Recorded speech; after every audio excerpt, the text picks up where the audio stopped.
welcome.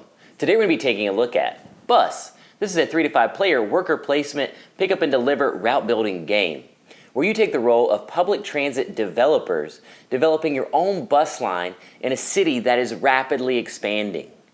You will be expanding your line, adding buses to your line, adding passengers to the city, adding buildings to the city, and ultimately delivering passengers to the correct buildings for points, trying to become the most successful public transit developer.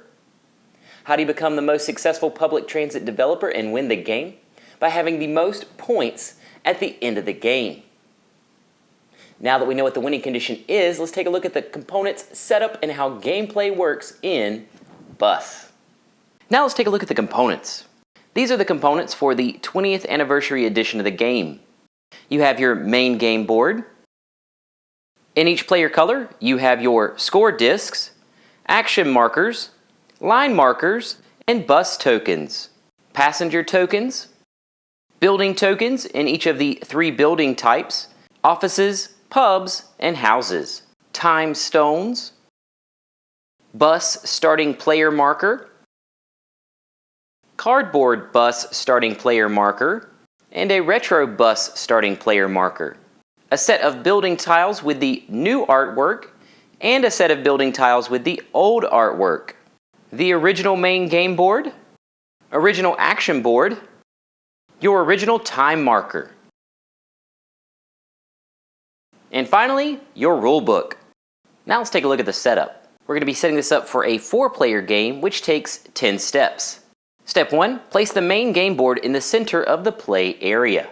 Step 2, choose a color and get player components. You will choose a color and get the corresponding line markers, action markers, bus tokens, and score disc of that color. While you're getting your resources, make sure that you have 25 line markers, 20 action markers, and 5 bus tokens. Step 3, place your score disc and first bus token. You'll place your score disc at 0 on the victory point track and 1 bus token at the bus depot on the right side of the main game board. Step 4, place glass time stones. You'll place the glass time stones on their corresponding locations on the right side of the main game board. And if you're playing a 3-player game, you will only use 4 stones. Step 5, set the clock hand. You'll make sure that the clock hand is pointing to the house. Step 6, create resource pools. You will create resource pools for passengers and buildings next to the main game board. Step 7, place starting passengers.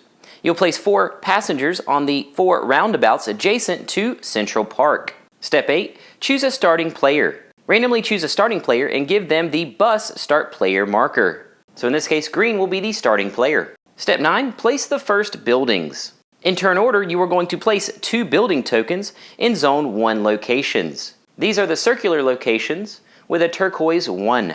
Keep in mind that you may choose any type and that you will be delivering to these specific types during the game. So starting with green and going clockwise, each of our players will place 2 building tokens on the main game board. Step 10, place your first bus lines. In turn order, you're going to place your first bus line. For this placement, you may ignore placement rules, which means you can place it anywhere even if someone has already placed at that location. Then, in reverse turn order, you will place a second bus line. For this placement, you must obey placement rules, which means you must extend from one of your 2 ends, go on a free space if there is one from that end, and you may only overlap if there are no empty streets at that end, or if the intersection at that end is the same as the intersection of the ending of another player's line. Now let's take a look at the gameplay. A game consists of rounds until one of the in-game conditions is triggered. The game ends immediately when the last glass stone token is taken. It is the last round when only one player has action markers left, or if there are no more free building locations. A round consists of 2 phases: choosing actions and resolving actions. Now let's look at a round in detail, starting with phase 1, choosing actions. In turn order, players will be placing one of their action markers on one of the 7 action locations on the right side of the main game board. Players must place at least 2 action markers during this phase. Keep in mind that the total amount of action markers that you have are how many actions that you'll be taking throughout the entire game. So the used action markers are discarded after each round. When placing action markers on lines, passengers, buildings, and vroom actions, you place them in alphabetical order. But during the action resolution, you'll be resolving them left to right. Also, for lines, passengers, and buildings, the number of lines, passengers, and buildings that you are required to place is dependent upon the max amount of buses that one player has. So at each of these 3 action locations, space A would be required to place a number equal to the max number of buses for one player. Space B would be 1 less than space A, and space C would be 2 less than space A. So if any of our 4 players had 3 buses, then space A would be required to place 3, B would be required to place 2, C would be required to place 1, and D wouldn't get to place any.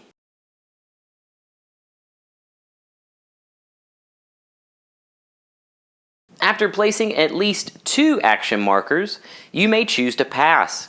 Once all players have passed, we will move to Phase 2, Resolving Actions. Phase 2, Resolving Actions. During this phase, all actions are resolved. They are resolved top to bottom and left to right. Now let's look at each of these 7 actions.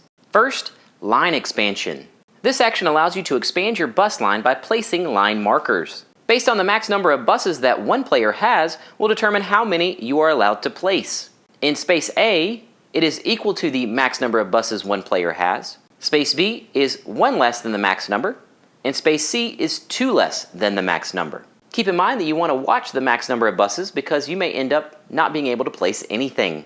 From left to right, players will place their line markers on the main board adhering to the placement rules. When placing, you must expand from one end of your line, and you cannot overlap other players unless there are no free spaces at that intersection, or all lines at an intersection are at the end of their lines. When placing, if you create a circle, you'll place a marker to know where the start and ending of your circle is located. So in this case, space A gets to place 1 line, space B would not get to place any lines. The second action, buses. For this location, the player will add a bus marker from their supply to the bus depot. This will allow you to transport more passengers, and players always want to keep an eye on this location to know the max lines, passengers, and buildings. So yellow would place one of their bus markers at the bus depot.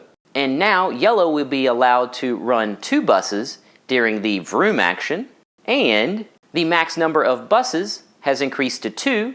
So for line expansions, passengers, and buildings, location A would be required to place 2, and B is now required to place 1.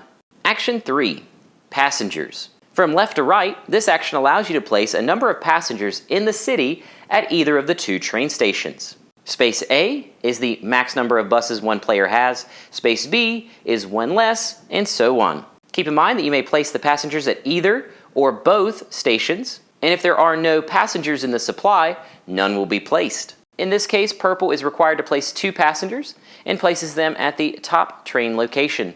The fourth action is buildings. From left to right, this action allows you to place a number of building tokens. Again, space A is the max number of bus markers that one player has, and B is the max -1. You may choose the type you wish to place and place it on one of the lowest numbers free. So at the beginning of the game, you'll place them on the 1 locations, and then once all of the 1 locations are covered up, the 2 locations are open. And then once all the 2s are covered up, the 3s are open, and then once all the 3s are covered up, the 4 locations are open. Keep in mind that once all of the locations are covered, the final round is triggered.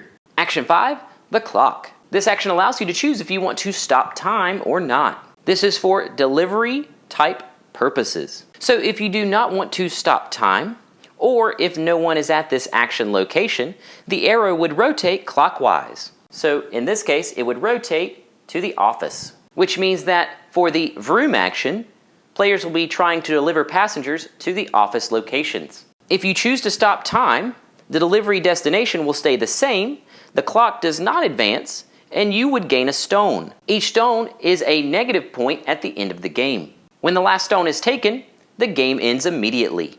Action 6, the Vroom action. Before starting the resolution, you would check to see if you can move adjacent passengers to the delivery location. In this case, the houses. From left to right, players will deliver passengers to their destination, based on the destination, location, and the number of buses they are running. Keep in mind that this is where you will score points. When resolving, the player runs all of their buses, transporting one passenger per bus. You would transport a passenger on your route to a building destination depicted on the clock. So in this case, the houses. Then you would score 1 point for each passenger that you successfully transported to their destination. Keep in mind that you may place action markers on this location more than once so that you can run your buses again. And then action 7, the starting player. For this action, the player would become the starting player for the next round. Keep in mind that when you're playing a 5-player game, that the number that you are required to place on the line expansion passengers and buildings are increased by 1. Once all of the actions have been resolved, the action markers used would be discarded, and then the next round would begin. Rounds would continue until one of the 3 in-game triggers. It is triggered immediately when the last stone is taken, or it is the last round when no free building locations are available, or when only one player has actions left. If the game ends immediately, you would calculate your final victory point total when you subtract for each stone that you have. And if it's the last round, you would finish the round out and then calculate your final score based on the stones that you have.